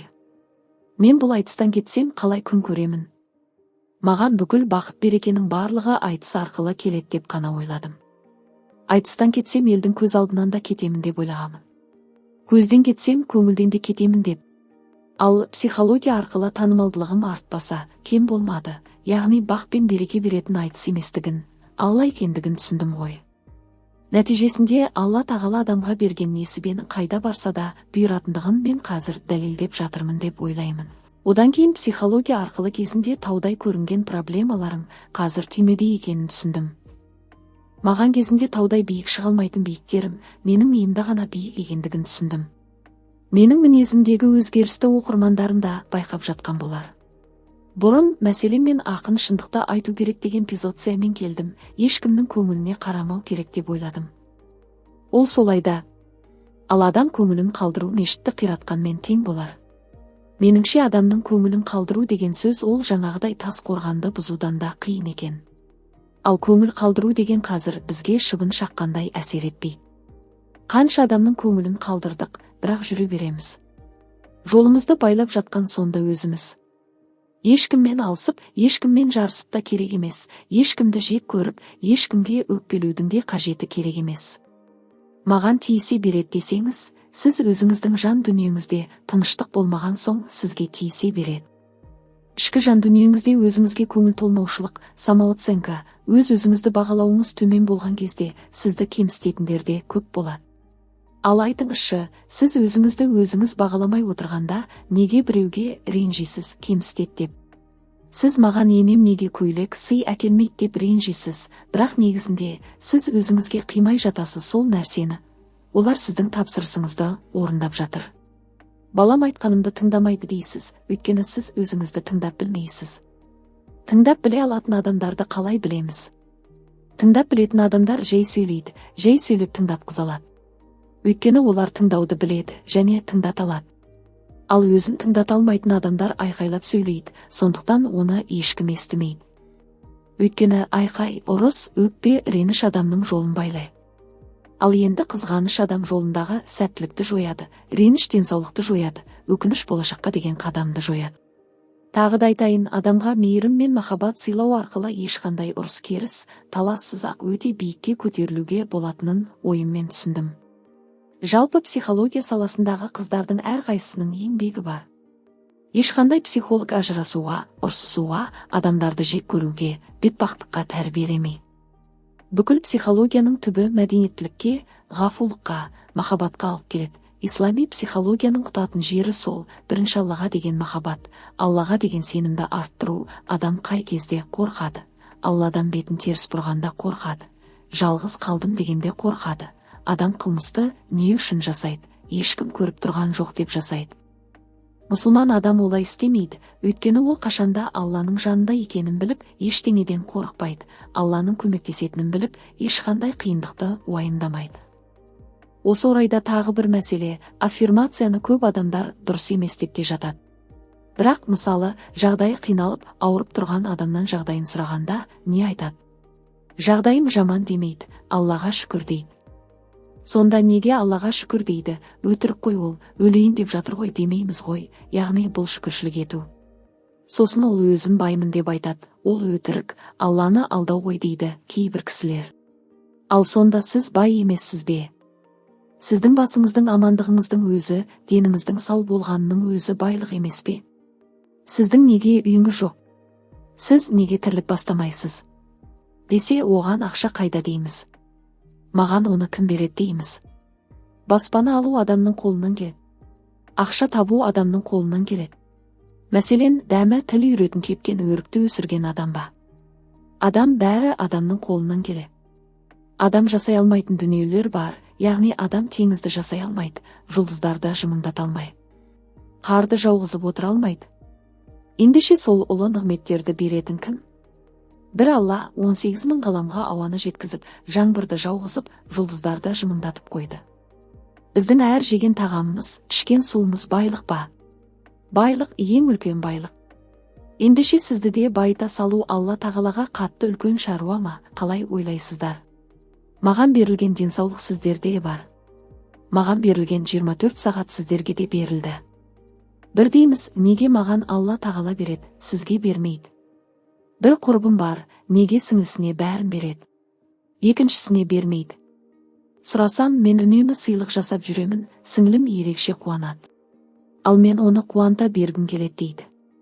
Яғни шүкіршілігі жақсы деген сөз. Бізге берген байлыққа, нығметке Алла тағалам рахмет демейінше, бұдан үлкен байлықтарға жете алмаймыз. Біз шын қуанған кезде Алла тағала мәссаған деп бере береді. Сондықтан мен шүкір деп отырмын. Жақында мен қолымның бір саусағының шетін жарақаттап алдым. Сол кішкене байланған жарақат мағана мүгедекті күй кештім. Бір саусағымды кесу арқылы мен 10 саусағымның қадірін білдім. Мынадай байлықты маған беріп қойғанына шүкірлік еттім. Алған қарызға да, несиеге де алғыс айтыңыз. Қарызды алып ақшаны өртеп жіберген жоқсыз ғой. Аллам, рахмет, осы адам қарыз берді ғой, рахмет деңіз. Кредит басыма бәле болды емес, кредитімді алдым да қажеттілігімді өтедім. Алла тағалам, рахмет деңіз. Осы тұрып жатқан баспанаңызға рахмет айтпай, басқа баспана бұйырмайды. Рахмет айтуды білмесеңіз, өзіңізге келетін баспанаңыздың жолын жауып тұрсыз, яғни түп санаңыз түсінбейді. Баспана, үйді жақтырмай тұр екен деп ойлайды. Алғыс айтамыз, негатив жолатпаймыз. Біреу бір шелек қоқыспен келіп жатады. Мен алмаймын дейсіз. Болды, ал біз алып қоқысты ұстап алып отырамыз. Алла тағала күн сайынғы әр әулеттің несібесін беріп қойған. Егер әйел төркініне кете беретін болса, жиі баратын болса, еркек өспейді. Өйткені отбасына келетін байлықтың потогы бар ғой, әке шешесінің үйіне барады. Мына отбасына келетін байлық басқа отбасыға да кетеді. Утечка кетеді. Еркектер жүріс жасағанда энергиясы басқаға кетеді, күш-қуат пен несібеде ағып отырады. Кейде жаныңыз қиналып, жүрегіңіз ауырып тұрғанда, мен жаман болып тұрмын, Аллам қиналып тұрмын демей, Аллаға шүкір, бәрі жақсы шүкір дейсіз. Бірақ негізі осы айтқаныңыздай жақсы емес, сіздің жан дүниеңіз ауырып тұр. Бұл не деген сөз? Шүкіршілікке келу, жақсыға үміттену. Біз өз-өзімізді сендіру арқылы түп санамызды өзгерте аламыз. Қалаған нәрсемізге қол жеткізе аламыз. Сіз Айнұрдың нұры нәтижелері деген парақшаға тіркелдіңіздер ме? Нағыз аффирмацияның құдіретінің нәтижелері тұр онда. Оқыңыз, көріңіз. Алла тағала бізге не үшін сөйлейтін ауыз беріп қойды, неге итке, мысыққа сөйлеу қабілетін бермеді? Ауызбен сөйлеуді тек өсек айту үшін ғана берген жоқ, жақсы сөйлеңдер деп берді. Неге екенін қайдам, біз бір нәрсені себепкер қылғанды жақсы көреміз де тұрамыз. Өзіміз қателік жасасақ, басқа біреуді кінәлағанды жақсы көреміз. Мені әкем тастап кеткендіктен осындай болдым, шешем дұрыс тәрбие бермегеннен осындай адам болдым, не болмаса менің ағаларым мені еркелетпегендіктен осындай суық болып қалдым. Біреуді кінәлап себепкер қыламыз. Бірақ менің өзімнің арқам. Маған аффирмацияны Айнұр Тұрсынбаева айтып жатқан жоқ, мен өзім айтып жатырмын деп айта алмайды. Яғни сізді ұстап отыратын, артық кетіп бара жатсаңыз тоқта деп отыратын адам керек, қарапайым ғана. Дүниелердің үлкен мүмкіндіктерге жол ашатынын да ұмытпаңыз. Ең жақсы мінезімізді жақынымызға емес айдаладағы біреуге көрсетіп, ең жылы сөзімізді отбасымызға емес кім көрінгенге арнап, ең тәтті тамақты өз баламызға емес қонақ жейсін деп тығып, ең әдемі көйлегімізді жан-жарымызға емес жұртқа көрсету үшін киіп, ең әдемі ыдысымызды ұстауға қорқып, жыртық кленканы төсеп, тізесі шығып кеткен триконы киіп алып, шеті сынған кесемен шәй ішіп қашанғы жүрер екенбіз. Әр жұма сайын әдемі дастарханды төсеп, әдемі ыдыстарды шығарып, әдемі көйлектеріңізді киіп, тығып тастаған тәттілермен шай ішуді әдетке айналдырыңыз. Кейін балаларыңыз өскенде сол сәттерді сағынып есте тұтатын болады. Ал сіздің отбасылық қандай дәстүріңіз бар? Бір ұсыныс айтайын тағы. Тым болмаса аптасына бір рет отбасыңызбен телефонсыз 1 сағат сырласу сағатын өткізіңіз. Түп сананы тазалаған кезде бай болудың формуласын, бақытты болу бағдарламасын өзің саласың. Ең оңай нәрсе байлықты шақыру. Неге байлық келмейді? Өйткені адамдардың өзі дайын болмайды. Мәселен, ақша сабағына қатысқандардан қанша керек деп сұрасаң, $10,000 керек дейді. Бірақ оны қайда жұмсау керектігін білмейді. Нақтылық жоқ жерге ақша келмейді. Кез келген программаны енгізуге болады. Шүкір етсең, арттырамын деді ғой. Алла бізге суға дейін қажет нәрсені беріп қойған. Өзен көлдің бәрі ағып тұр, таңның атысы, күннің батысы. Біз үшін жағдай жасалып тұр. Осындай нәрселерге шүкіршілік айтпай, біз оны ұсақ түйектеп тұрмыз. Ұлы нәрселерді менсінбей тұрмыз. Түп санаңды тазалап, артық салмақтан арыл. Түп санасы тазаланған адам кез келген тілегін орындай алады. Өйткені бастапқыда айтқандай, әппақ қағазға тілек жазу қиындық тудырмайды. Ал артық салмаққа келетін болсақ, алдымен бұл салмақтың сізді қашаннан бастап пайда болғанын есіңізге түсіруіңіз керек. Ары қарай не себепті тола бастадыңыз, анықтаңыз. Егер сол сәтте қандайдыс бір қорқынышыңыз болса, немесе уайымыңыз болса, сіздің түп санаңыз сізді қорғау мақсатында салмақ жинауы мүмкін, яғни қорқыныш пен уайымнан арылу арқылы сіз салмақты тастауыңыз мүмкін. Мәселен, кейбір қыз-келіншектер диетаның сан түрін ұстандым, күні бойы су ішіп жүремін, спортпен де айналыстым, бірақ 5 айлап құтылған, 10 келі салмақ еселеніп, бірақ айдың ішінде қайта келіп алады деп шағымданып жатады. Неге? Өйткені өзгеге жаққан арықтау процесі мүлдем сіздікі болмауы мүмкін ғой. Болмаса, спортпен өзін мәжбүрлеп жүрген қыздар ішімді кетіре алмаймын, керісінше салмақ көбейтіп алдық деп жатады. Неге? Өйткені түп санасы ұнатпайтын, қабылдамайтын жаттығумен өзін мәжбүрлеп жүруі мүмкін. Сондықтан әр адамның табиғаты, болмысы, тіпті артық салмақ жинаған сәттегі жағдайда әртүрлі. Оның себебін, жолын тек сіз ғана білесіз. Ал оны білу үшін өз-өзіңізге түрлі сұрақтар қою арқылы зерттейсіз. Түп сананы түсінген күні сіз тек соның айтқанымен жүресіз, яғни қандай тамақ жемеу керектігінде түсіне бастайсыз. Нәтижесінде қалаған салмағыңызға қол жеткізесіз. Ал тазаланған түп санаңызға өзіңіз қалаған салмақты көрсету арқылы аффирмация айтуды бастайсыз. Аффирмация арқылы миға әсер ету керек. Мысалы, ауырып жатқан адамға мен саумын деп айту өте қиын. Өйткен ақыл ар жақтан айтып тұрады. Сен кімді алдап тұрсың? Таңылып жатқаның мынау? Қайдағы сау? Кімді ақымақ қып тұрсың деп. Сондықтан біз осы жерде сол ақылымызбен айтысқа түсеміз. Сол секілді 90 келі салмақпен жүріп мен 60 келі салмақтағы ару қызбын десеңіз, бастапқыда өзіңіз сенбек түгілімен осы не айтып жүрмін, ақылымнан адастым ба? Деп есіңіз шығады. Бірақ үнемі қайталау арқылы түп санаңыз ақылды жеңе бастайды. Ресейлік шоу-бизнес өкілінен жас көрінудің құпиясын сұрағанда, мен ет жемеймін, веганмын деді. Сол кезде менің түп санамда қызығушылық оянды. Ет жемейтін адамдардың біреуі мен трупты жемеймін деген екен. Өліктің энергетикасы өлім энергетикасы деді. Содан мен де веганмын деп ет жемеймін деп шықтым. Бір ай ет жеген жоқпын, бірақ ет жегім кеп тұрады. Шыдаймын деп жүрмін. Бірақ ет жегім келеді. Бір күні қонаққа барсам, қуырдақ тұр дастарханда. Қуырдақты қатты жақсы көремін. Содан уәдемді ұмытып, әлгі қуырдақты асай бастадым. Бірақ сонша уақыт веган болып жүріп, енді ет жейін десем, құсқым келеді. Қортылмайды, ет жемесем бірақ тұра алмаймын. Сөйтсем, менің түп санам етті қабылдағысы келмей қалған. Әйтеуір ет жеуге қайта ағзамда әрең үйреттім. Бір оқырманым хат жазыпты. Аффирмация айтып жүрдік. Бір күні құрылыста істейтін бір танысым менің машинам бар, жаңа болғандықтан құрылысқа салуға қимаймын. Сенің 4 балаң бар, жаман машинамен жүрсің, айырбастайық деп айтқан.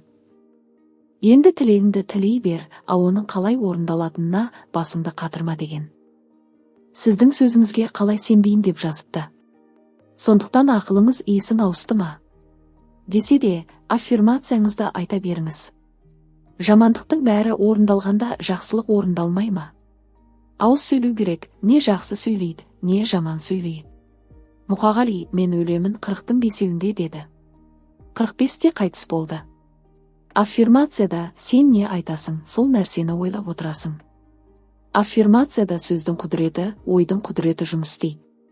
Ой мен сөз бірге жұмыс істегенде ол алапат күш. Маятниктің әлегі.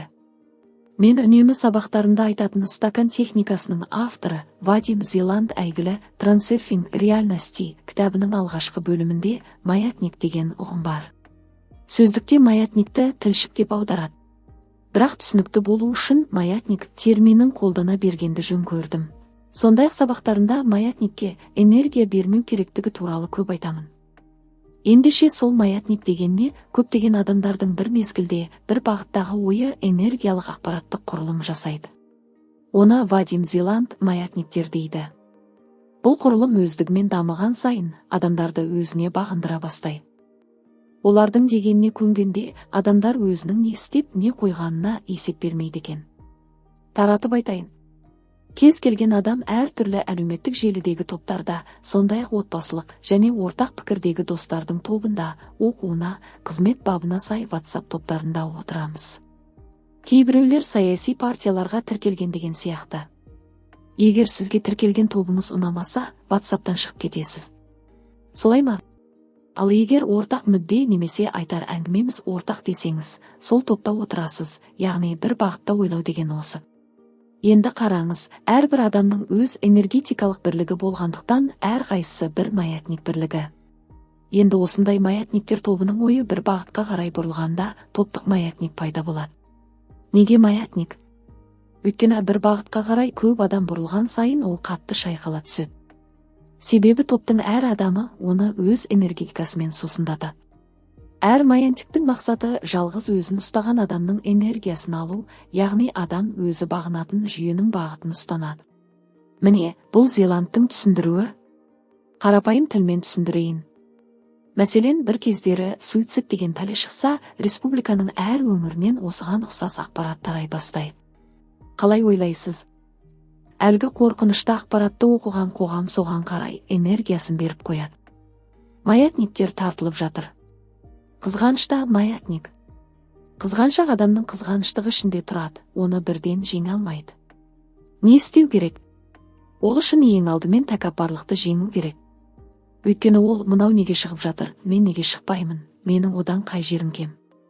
Сынды сұрақтар толассыз ішін өртейді. Негізінде адам баласы Алла тағаланың алдында ешкім еместігін түсінгенде өз тәкаппарлығын жеңеді. Тәкаппарлығы сынады. Сол үшін қызғанышпен де күресу керек. Мысалы, біреу тұрмысқа шықты ма, оны қызғанбай аузымен ең болмаса, күшті, бізге де жұғысты болсын, маған да жұғысты болсын, керемет жаңалық деу керек. Тағы да мысал үшін футбол көретін адамдарды айтайық. Кейбір әйелдер болады, командалардың шашбауын көтеріп, Реал Мадрид деп отыратын футболдың не екенін білмейді, бірақ балет етеді. Сөйтіп жүргенде күйеуге тиеді, сосын күйеуі футбол көретін болып шығады. Басында жүйкесіне тие бастайды, өшірші осы футболда бәле болып бітті дейді.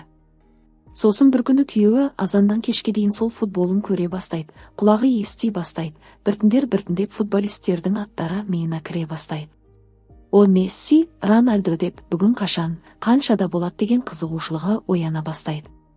Бір қарасаң стадионда футболдың ішінде отырады.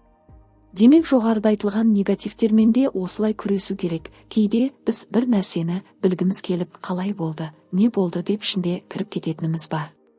Бірақ кез келген негативті ойлаған сайын, оны айтқан сайын, тарата бастайтынымызды ескере бермейміз. Мәселен, Астанада 5 бала өмірден қайтты, елдің бәрі айтты. Шулады, қарасаңыз апта сайын бірінің артынан бірі сондай жағдай болды. Педофилдер де солай, сондай-ақ Тараздағы баланы дәретханаға тастап кеткен жағдай естідіңіздер ме? Бүкіл қоғам шулады, ал мұндай жағдай апта сайын табылды. Өйткені біз тараттық. Жаман жаңалық балалай түсті. Бұл да маятниктің әлегі. Адам тәкаппарланған жағдайда маятник семіреді. Адам жылай берсе де, біреуге ренжи берсе де, маятник семіріп кетеді. Яғни негативті жағдайдың барлығы маятникті семіртеді. Содан кейін бүкіл қоғам оңбаған, үкімет кінәлі деп кетіп береді. Шал ақынның өлеңі бар. Иман қой, ақыл қойшы, нәпсі бөрі. Бөріге қой алдырмас ердің ері. Таяқты қатты ұстап қойша тұрса, жоламас ешбір пәле, шайтан бері. Қараңыз, нәпсіні бөріге теңеп тұр. Нәпсісі оянғанда иманыңды жеп қояды. Иманыңды ақылың күзетіп тұрса да, бөріге сақ бол дейді шал ақын. Міне, сол желінген нәпсіде маятниктің бірі. Ашуда солай. Сондықтан маятниктің шайқалып кетпеуін өзіңіз бақылаңыз. Негізі маятниктің не екенін түсінген сәттен бастап, одан алыстау жүруге тырыса бастайсыз. Ол үшін маятниктің қандай белгілері болады, анықтап алайық. Зеланд мынадай белгілерін айтады. Маятник өзін ұстанатындардың энергиясымен қуаттанады. Соның әсерімен өзінің шайқалуын күшейте түседі.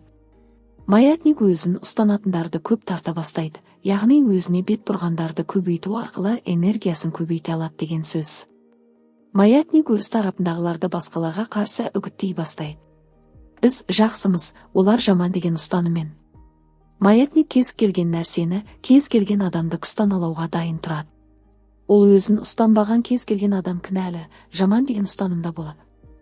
Маятник жылы жүзді бетпердені жамылу арқылы немесе жоғары мақсаттарды желеу ету, адамдардың сезіміне әсер ету арқылы өз әрекетін ақтай бастайды. Солай ол өзін ұстанатындардың қатарын көбейтеді.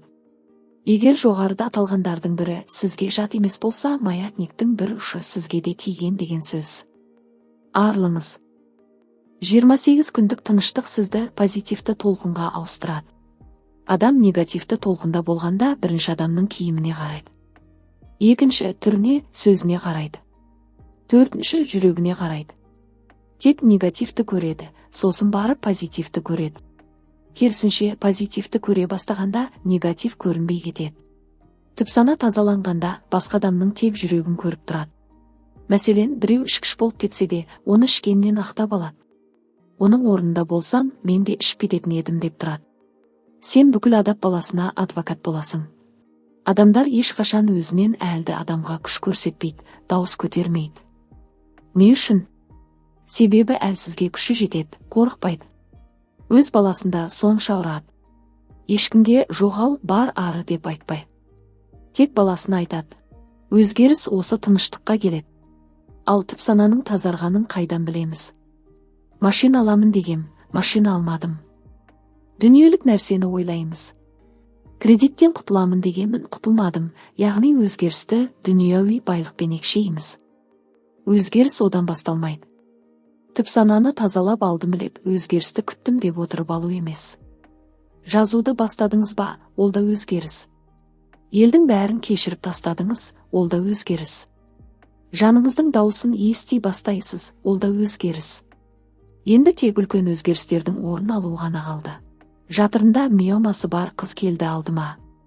Оған менің жатырым таза, сау деп аффирмация айтқыза бердім, яғни өз мақсаттарымызға тапсырыс беріп жатқанда орындалады. Кез келген нәрсені біз маңызды деп ойлағанда, ол бізден қашады. Балалар ұлттық бірыңғай тест тапсыруда 10 жылдағы білімді 2 айға қалай есте сақтайды? Ұмытып қалады. Неге?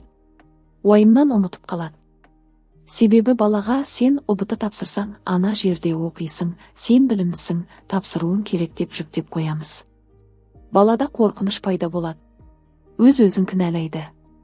Біліп тұрған нәрсесін ұмытып қалады. Мен балама диплом алмасаңда, сен өлмейтін баласың дедім. 103 балл алды.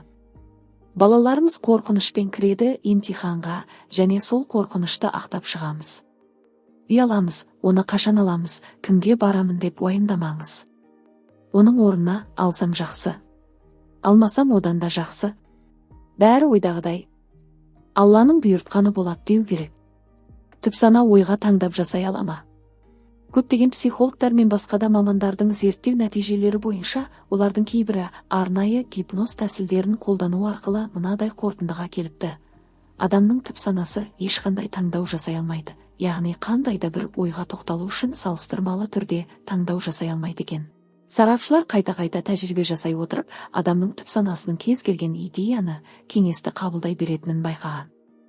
Ол мейлі түбегейлі жалған ой болса да, тіпті адамның миына сыймайтын идея болса да қабылдай береді екен. Сондай-ақ түп сана қандай да бір ойды қабылдайтын болса, оны жүзеге асырмай тынбайды екен. Егер ойыңыз нашар болса, түп сана сіздің өміріңізге жағымсыз, жаман оқиғаларды тарта бастайды. Жағымды ойласаңыз, сізге тек өмірдің жақсы сәттерін жинай бастайды. Джозеф Мерфи өзінің «Большая книга сила подсознания» кітабында мынадай мысал келтіреді. Өте мықты гипнозшы маман қабылдауына келген адамға гипноз кезінде оның Наполеон Бонапарт немесе ит екенін айтады.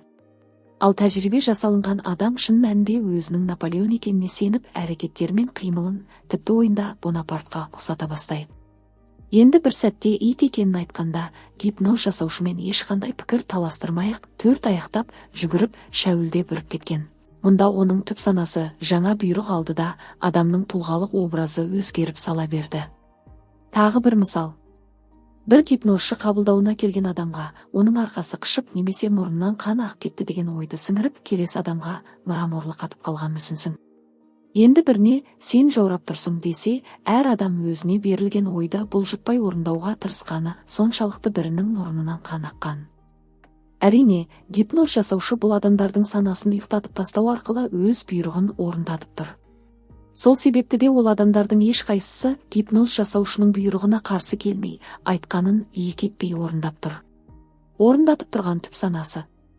Бұл не деген сөз, яғни адамның түп санасына қандай бұйрық түссе де дұрыс емес деп баға бере алмайды. Таңдау жасай алмайды.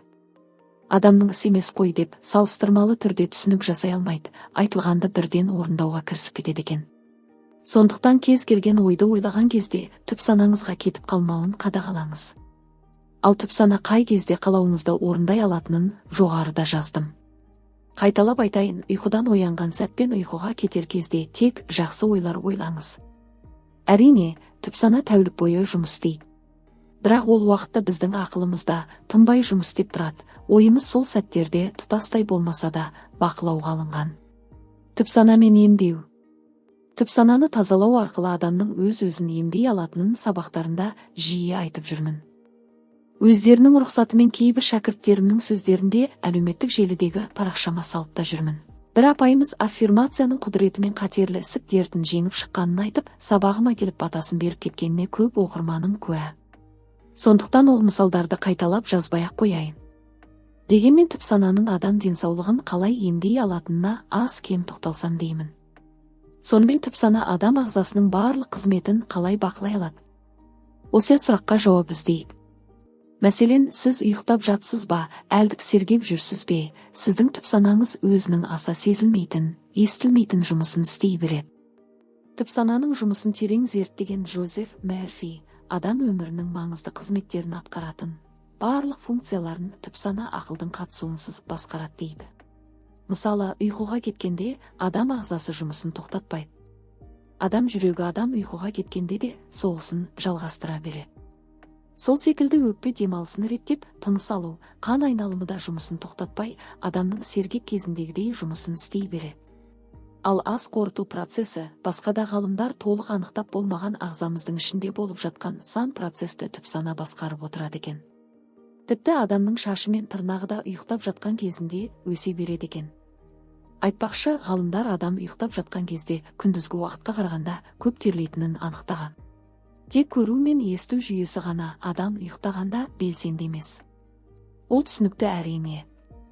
Бірақ адам миы түнгі уақытта да белсенділігін сәл де болса кемітпейді екен. Сол себепті де кей адамдар ұлы идеяларын түсінде көреді. Мәселен, Менделеев өзінің әйгілі элементтер кестесін алдымен түсінде көрген. Демек, түп сана адамның әр ағзасын өз ритммен жұмыс істеуіне түкте кедергі жасамай басқарып отырады. Бірақ біз ол ритмді ақылымыз оянған соң құртып алады екенбіз. Құртатындар қорқынышымыз, ашу, ыза, депрессия, өкпе, реніш. Мамандар осындай ойлар миға келгенде түп санамен міндетті түрде сөйлесіп, жаман ойды аластатуға кеңес береді. Медитация арқылы ағзаңызды босаңсытып барып сөйлеуге болады дейді. Сонда түп сана бар күшімен сіздің өміріңізді қорғап, адам ағзасын қандай да бір аурудан жазуға тырысады екен. Тек оған бұйрық дұрыс берілсе болғаны. Түп сананың адам ағзасын қалай қорғайтынына қатысты бір мысал. Мәселен, сіз ұзақ тұрып қалған қандай да бір өнімді жедіңіз делік. Сол сәтте сіздің түп санаңыз әлгі өнімді сыртқа шығаруға тырысады. Тіпті улы зат қабылдап қойсаңыз, ағзаңыз әлгі өнімнің оң қайтаруға күш жұмсайтын көрінеді. Егер сіз түп санаңыздың күшін сезінсеңіз, сенсеңіз, ол сіздің ағзаңызды толық қалпына келтіре алады екен. Бақытты болу әдеті. Сіз түп сананың күшін түсінген күні, түп санаңызды өзіңіз тыңдай алатын, және талабыңыз бен тілегіңізді тыңдата алатын күні, кез келген кедергіні түп санаңызға айтып, шеше алатын күннен бастап, сіздің өміріңізге ұзақ мерзімді бақытты күндеріңіз басталды деп есептей беріңіз. Сіз сол күннен бастап бақыт деген өтпелі сәттер ғана деп ойламайтын боласыз. Ал бақытты боламын деп оны ертеңгі немесе арғы күнге ауыстырып қойып күте беру дұрыс па? Бұл кітаптан сіз түп сананы бағындыру арқылы адамның миына келмейтін дүниелерді де жасауға болатынын түсіндіңіз. Ендеше неге ертеңгі күнді күтіп отырсыз? Бақытты болуды бүгіннен бастаңыз. Джозеф Мерфидің бір фермер туралы жақсы әңгімесі бар. Ирландияның батысындағы бір шаруа қожалығына барған ол, сондағы фермердің үнемі көңілді, ән салып, позитивті көңілді жүретінін байқап, өмірді ерекше сүюінің құпиясын сұрапты. Сонда әлгі фермер күн сайын осындай көңілді сәтпен оянып, өзінде барға алғысын айтып, түнгі ұйқы алдында да рахметін айтып, бақыт екенін есіне алып жүретінін айтқан. Кейін бұл әдеті, яғни бақытты болу сәті, бақытты болу әдетіне айналған көрінеді. Біз ылғи айтатын аффирмацияның күн сайын айтылуы секілді дүние ғой. Ендеше әдемі әдетті, бақытты болу әдетін сізде қалыптастырып алыңыз. Сенбей жүргенше жасап көрген жақсы емес пе? Кейбір адамдар болады, үнемі көңілсіз жүреді. Олар тіпті бақытты болудан қорқады. Бақытты сәтін жария жасаудан қорқады. Көз тиеді деп басқалардың айтуына да рұқсат бермейді. Бұл дегеніңіз психологияның тілімен айтқанда, ол кісілерге өздерінің бақытсыз сәттері ұнайды деген сөз. Бақытты сәті келсе, ол жағдай оған ыңғайсыздық туғызып, қайтадан көңілсіз сәтіне оралуға асығады. Егер сіз менің кітабымды оқып отырсаңыз, өзгеріске, өзіңізді дамытуға ниет еткеніңіз деген сөз. Сіз ол адамдардан емессіз. Біз бақытты болу әдетін қалыптастырғандар тобынан болайық. Бізде бәрі бар, бұл менің сабақтарымда үнемі айтатын сөзім. Бізде бәрі бар. Бізде байлықта, бақытта бәрі бар. Түйін. Бұл кітапты бір оқып шығып түсінге алмасаңыз, қайтара оқыңыз. Қажет болса бірнеше рет оқыңыз. Оқып қана қоймаңыз, кітапта айтылған техникаларды жасаңыз. Жасап қана қоймаңыз, әдетіңізге айналдырыңыз. Қайталап айтайын, бүкіл бөгет адамның миында. Түп санасы тазармаса, мотивация, визуализация, аффирмация деген дүниелер мүлдем көмектеспейді. Мотивацияны қайдан аламыз? Адам өзінен алады. Алла тағала адамның өсуіне бар мүмкіндікті жасап қойған. Президентке де берілген 24 сағат сізге де берілген. Оған берген денсаулық, 2 қол, 2 аяқ, 10 саусақ сізге де берілген. Оған берілген ми сізге де берілді. Бірақ неге ол жетістікке жетті, ал сіз кедей болып отырып қалдыңыз? Сіздің жұмысыңыз жоқ. Кім кінәлі? Өз-өзіңізге сұрақ қойыңыз, бір сұрақ емес, 1000 сұрақ қойыңыз. Кез келген мәселенің шешімі өзіңіздің ішіңізде жатқанын ұққан кезде қайтесіз. Әрине, қиындығыңызды өзіңіз жеңіп, мәселеңізді ешкімнің көмегінсіз өзіңіз шешесіз. Алла сондай мейірімді, жомарт. Ендеше сондай жомарт Алладан қарызымды жаба алмай жатырмын десең, сұрағаның орындалмай қояды деп ойлайсың ба? Біз психология арқылы алынбайтын қамал жоқ екенін білдік. Сондықтан бүкіл проблеманың шешімін психологиядан таба аламыз. Негативті ойларды позитивке алмастыру, еріншектікті жеңу, қорқыныштардан арылу, сенімділікті арттыру, энергияңызды үнемдеу, поток ашу, стресске түспеуді, кемшіліктермен күресуді, маятникті қозғамауды үйрену үшін бір кітап оқу жеткіліксіз. Ізденіңіз, оқыңыз, өзіңізді зерттеңіз. Менің кітап жазудағы мақсатым не? Әрине, мен әлемді өзгерте алмаймын, бүкіл адамзат баласын қиындықтан құтқара алмаймын. Себебі әр адам баласы әр қиындықты өзі тауып алады, ойынан, тілінен, сөзінен. Мен адамдардың бәріне осыны айту арқылы өз әлемімді өзгерткім келеді. Әр адам өзінің әлемін тазалай алса, өзгерте алса, біз әлемімізді солай ғана өзгерте аламыз. Баюдың да, бақытты болудың да, жетістікке жетудің де кілті мейірім мен махаббатта. Ең бірінші Аллаға деген махаббат, одан кейін адамзат баласына деген махаббат. Өмір бақи, біз осыдан адасып келдік. Ендеше көкірек көзіңіз ашылған екен, күресу керексіз. Қайтпау керексіз. Кез келген бала анасымен тығыз байланыста. Тіпті бөліп тұрса да. Көптеген аналар қыздарының ажырасатынын, ұлдарының сотталатынын, бірдеңеге ұшырайтынын жүрегім сезетін деп жатады. Ана байғұс, жанашырлықпен сақтандырамын деп тыныш жүр, қаңғырма, сотталасың, ұрынасың деп шырылдап жүріп баласын қалай отқа итеріп жібергенін байқамай жатады. Өткен аптада Шымкентте 70 жастағы апа келіп, сенің сабағыңды көріп өмірге енді келгендей болып жүрмін, әттең осының бәрін сәл ертерек білсемше деп алғысын айтып жатыр. Өзімізде орынсыз уайыммен қанша қателік жасадық. Пешенеме жазылған деп бір түскен орға мың қайтара түскеннің бірі мына менмін. Бірақ түп санамды түсіндім, тазаладым, тазаланған түп санама тілектерімді жаздым. Аллаға шүкір, орындалды. Балалар үйіндегі барлық балалар аналарына хат жазғанда, анашым, мен сені сағындым деп бастайды екен. Өмірі көрмеген адамды қалай сағынуға болады? Себеп бала ананың жатырынан шығады, кіндігі байланып туады. Байланыс деген осыдан басталады. Қазір көптеген жас отбасылар баланы дүниеге әкелместен бұрын денсаулығын түзеп, дүниеге бала келуге арнайы дайындалады. Витамин ішіп денсаулықтарын түзеп әзірленетін жастар көп. Ендеше жаман әдеті болса, ол әдетінен алыстап, жақсы әдеттерді қалыптастыруға тырысу керек десе, дәл осындай темппен неге миымызды, түп санамызды да жаңа өзгеріске, баланың дүниеге келуіне дайындамасқа.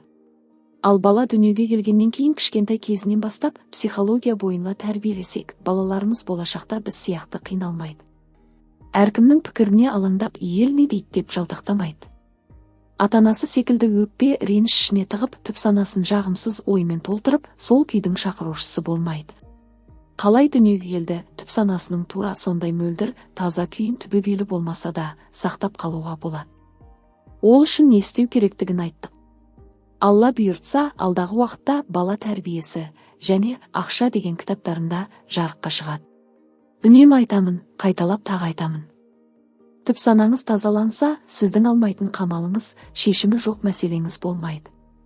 Аллаға шүкір, маған өте ақылды балаларды нәсіп қылды. Бірақ мен кешегі күндері ұлым мен қызымды тәрбиелеу барысында, жасырмаймын, қол көтергенде кездерім болды. Өйткені ол кеште баланы ұрып тәрбиелейді деген түсінікте едім. Тіпті кішкентай кезінде өте көп сөйлейтін бала Бегланға миымды шаршатпашы деп айғайлайтынмын. Ақымақтығым сол екі баланың анасымын деген нәрсені ұмыттырыпты. Өзімше ауқымды мәселелерді шешіп жүрмін деп ойлайтынмын. Қателесіппін, Алла тағала ананың баласына жасаған дұғасы қабыл болады дейді. Әйелдер энергетикалық тұрғыдан баласын және күйеуін өсіре алады. Еркек қай кезде өспейді? Әйелдің претензиясы көбейген кезде. Алла тағала ер азаматыңа бағын деді. Адам кімге бағынады? Бастығына нан алып келші, қолыңды жуып келші деп айтасың ба? Жоқ, ендеше Алла тағала айтқандай күйеуіне бағын десе, оған бағыну керек. Ал бала кезде баланың түп санасын тазалауды емес, былғамауды ойлану керек, былғап үлгерсек, аффирмация айту керек. Жалғыз басты әйелдердің жүрегінде әкесіне ауып кетіп, мені жақсы көрмей қалама деген қорқыныш бар.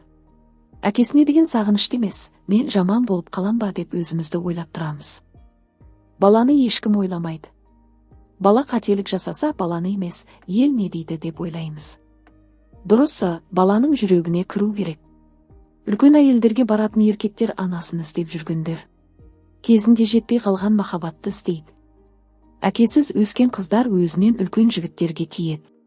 Әйел өзімен ажырасып кеткен күйеуін балаға жамандамау керек, бірақ әкесінің бақытсыз екенін айту керек. Ол шынымен де бақытсыз, өйткені әлі мейірім таппай жүр. Сіздің дұшпандарыңыз бар ма? Деп сұрап қоятындар бар. Дұшпаным жоқ. Сізді жек көретіндер жетерлік қой дейтін шығарсыз. Олар дұшпан емес, олар мені күресуге үйретіп биіктеуіме ықпал еткендер. Сізді ғайбаттайтындардың көп екенін байқадым дейтін шығарсыз. Олар маған тіпті де дұшпан емес қой, жандарым. Олар менің шашымнан көп қателігімді азайтып, күнәмнан арылтушылар.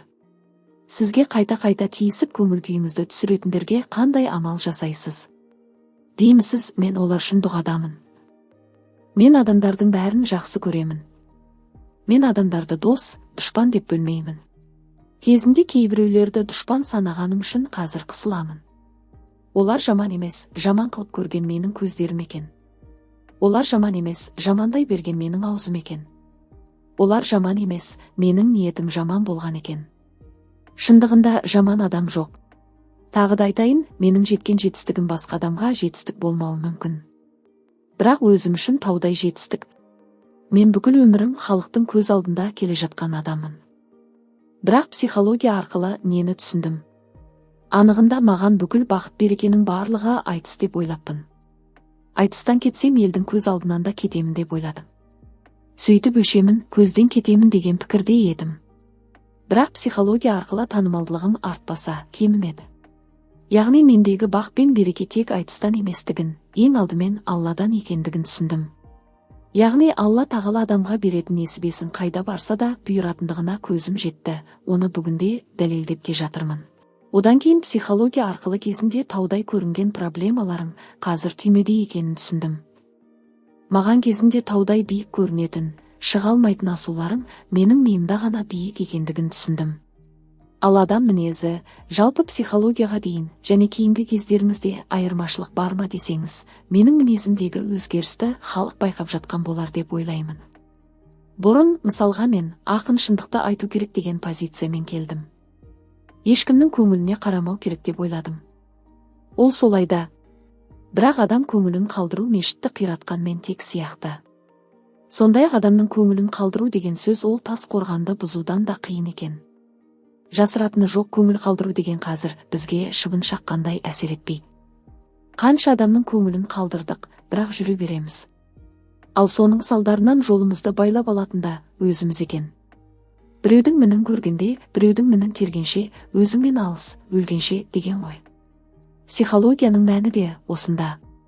Ешкіммен алысып, ешкіммен жарысып та керек емес, ешкімді жек көріп, ешкімге өкпелеудің де қажеті жоқ.